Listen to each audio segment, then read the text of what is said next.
Hi everyone, welcome to segmen ABK, Aufa Bicara Keuangan, tempat kita ngobrol soal uang, kehidupan, dan semua cerita di antaranya. Di sini kita percaya kalau keuangan itu bukan cuma soal angka, tapi juga terkait dengan cerita, terkait dengan keputusan-keputusan kecil yang kita ambil setiap harinya. Nah, di episode pertama segmen ABK ini, aku mau mulai dengan topik yang sangat relate untuk kita semua, yang aku percaya banget teman-teman Komar semua pasti mengerti dan relate dengan topik ini, yaitu kita akan membahas terkait dengan uang dan mindset terkait dengan uang.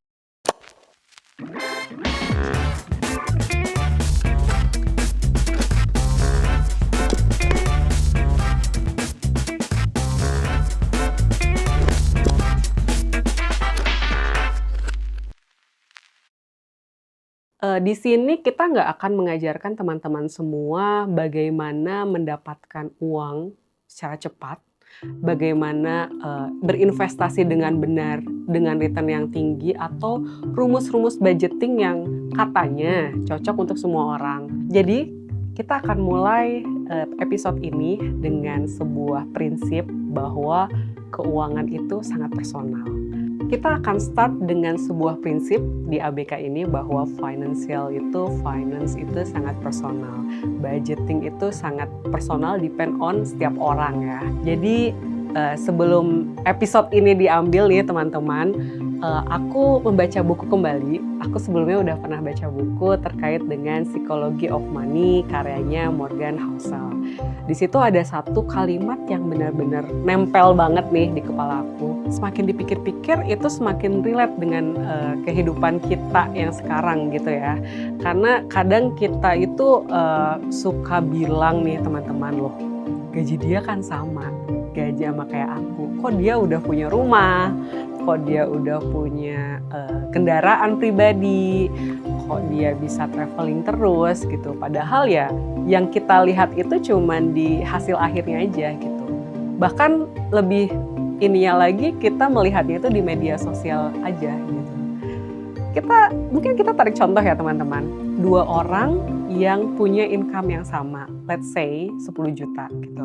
Akan sangat berbeda keadaannya ketika satu orang ini masih hidup bersama keluarganya, masih semua kebutuhan primer dan segala kebutuhan itu di-provide oleh keluarganya. Tentu akan berbeda dengan orang yang income-nya 10 juta tapi bisa dikatakan dia sandwich generation.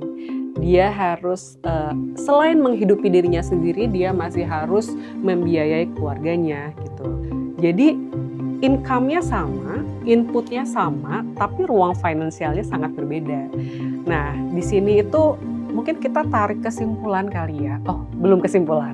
Ini masih di tengah-tengah, jadi kita belum kesimpulan. Akan nggak adil rasanya, nggak fair rasanya kalau seseorang itu hanya membandingkan keuangan seseorang itu dilihat dari seberapa penghasilannya gitu. Padahal di balik angka penghasilan itu kan mengikuti juga ya tanggung jawab yang diikuti dari penghasilan itu gitu. Ironisnya, media sosial saat ini membuat kita berasumsi bahwa setiap orang itu punya garis start yang sama. Padahal tentu berbeda. Kita nggak bisa menyamakan orang yang tadi sandwich generation dengan orang yang masih hidup bersama keluarganya gitu. Bisa jadi sandwich generation ini start dari 0, sedangkan orang yang masih punya support dari keluarganya itu start dari angka 30 gitu. Jadi kan start itu berbeda-beda seperti itu. Dan hal kedua yang menurut aku penting adalah mungkin kita belajar ya sedini mungkin membedakan mana kebutuhan, mana keinginan, mana tekanan sosial gitu.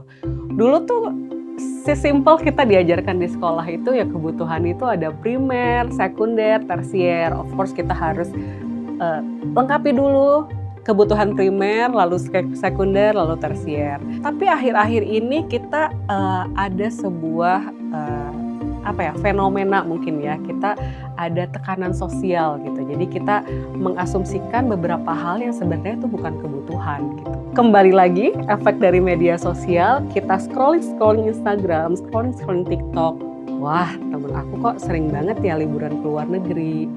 Wah, temen aku kok upgrade ya ke iPhone 17 gitu. Kayak langsung questioning ke diri kita sendiri. Apa aku upgrade juga ya?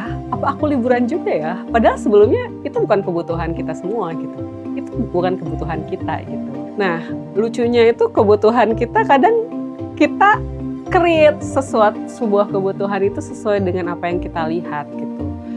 Dan balik lagi, yang kita lihat di media sosial itu nggak selamanya, aku nggak bilang nggak selamanya salah atau nggak selamanya benar ya, tapi teman-teman harus bijak juga melihat itu gitu. Dan kembali lagi, dan ditambah lagi terkait dengan circle gitu. Jadi kita mungkin circle pertemanan, circle keluarga, koleg-koleg di kantor gitu.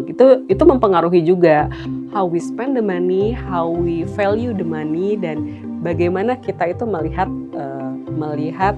uang itu sendiri gitu. Jadi kadang kita harus questioning juga sih ke diri kita sendiri.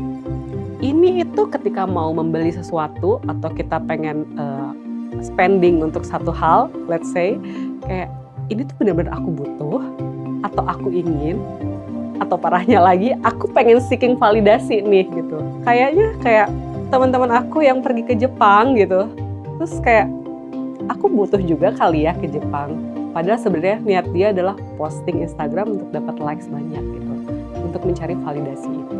Itu sih sesuatu yang menurut aku kita harus belajar untuk membedakan itu ya teman-teman.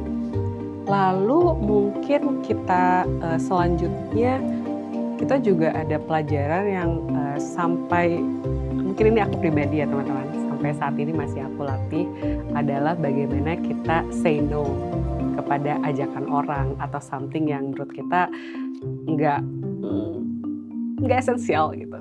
Bahkan kan sekarang ada ya, aku lupa ada buku terkait yang judulnya adalah The Art of Saying No gitu. Nggak apa-apa loh sebenarnya kita menolak ajakan-ajakan, misalkan ajakan dari teman yang memang pada saat ini at the moment kita nggak bisa afford itu gitu.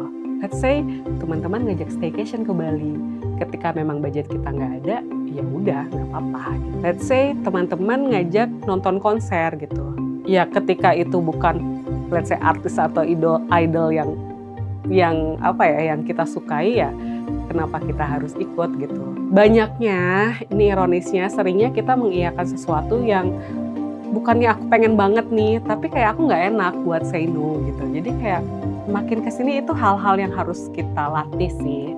Nah, say no ini berperan penting banget nih untuk keputusan-keputusan finansial yang kita ambil gitu. Kembali lagi ke circle, kalau memang pertemanan ini pertemanan yang sehat, mereka akan mengerti kok. Kayak ketika kita menolak dengan alasan yang logis, ya it's okay, no hard feeling gitu. Nggak semua ajakan harus diiyakan juga gitu ya, ketika emang somehow, somewhat itu satu bulan ini kita nggak ada budget, ya udah kita nggak usah memaksakan itu. Kita kembali lagi ke prioritas kita gitu. Dan teman baik harusnya bisa mengerti itu kok. Ini bukan kita mau ngomong soal pelit ya gitu. Kita kembali lagi kita ngomong terkait dengan prioritas gitu. Mungkin aku nambahin juga nih satu hal yang cukup mengubah cara pandangku terkait dengan uang. Semakin dewasa, aku tuh melihat kita mencari uang sebanyak-banyaknya itu bukan buat kita beli barang sebanyak-banyaknya atau kita buat beli semua barang yang kita mau. No, uang ini kalau aku lihat ini sebagai alat untuk kita punya pilihan. Pilihan ini tuh kayak esensial loh teman-teman. Kayak kita punya pilihan untuk hidup yang lebih baik. Dan ya menurutku itu bukan soal pelit ya teman-teman ya. Itu soal prioritas aja sih gitu. Aku juga ingin menambahkan lagi nih satu hal yang menurut aku penting banget, yang mengubah cara pandangku terhadap uang nih. Makin kesini, makin dewasa nih, kayak gue tua banget nih. Uang itu aku pakai sebagai alat untuk kita punya banyak pilihan. Uang itu sebanyak-banyaknya uang kita gunakan bukan kita bisa beli semua barang yang kita mau, enggak. Kita bisa punya pilihan untuk hidup yang lebih baik. Kita bisa punya pilihan untuk menolong keluarga atau mungkin saudara kita. Kita punya pilihan untuk upgrade skill kita. gitu. Dan kita benar-benar kembali lagi, hidup kita lebih bermakna sesuai dengan value, sesuai dengan prinsip kita. Kita nggak haus-haus validasi deh gitu. Balik lagi nih, uang itu jadi alat teman-teman. Kayak alat untuk kita gunakan untuk hidup kita menjadi lebih baik gitu, bukan tujuan akhirnya gitu. Nah, kalau ada satu hal yang ingin aku berharap teman-teman Komar bisa ambil hikmahnya dari episode ini adalah jangan ukur kondisi finansialmu dengan orang lain. No, jangan pernah teman-teman, jangan pernah. Karena kita nggak akan benar-benar tahu kondisi orang itu bagaimana, kondisi kita bagaimana. Itu tuh kayak, itu sangat-sangat berbeda. Jangan takut untuk hidup sesuai dengan kemampuan kamu. Gitu. Nggak semua ajakan itu harus diiyakan gitu. Nggak semua tren itu juga harus diikuti. Nggak semua target dan pencapaian orang lain harus jadi target kita juga. Gitu. Karena pada akhirnya personal finance is personal. Everyone has their own story. Terima kasih sudah mendengarkan episode ABK pada hari ini. Kalau kalian punya pengalaman tentang bagaimana circle kalian mungkin mempengaruhi cara kalian mengelola uang, atau kalian pernah merasa tertekan untuk mengikuti gaya hidup tertentu, feel free untuk drop di komen di video ini.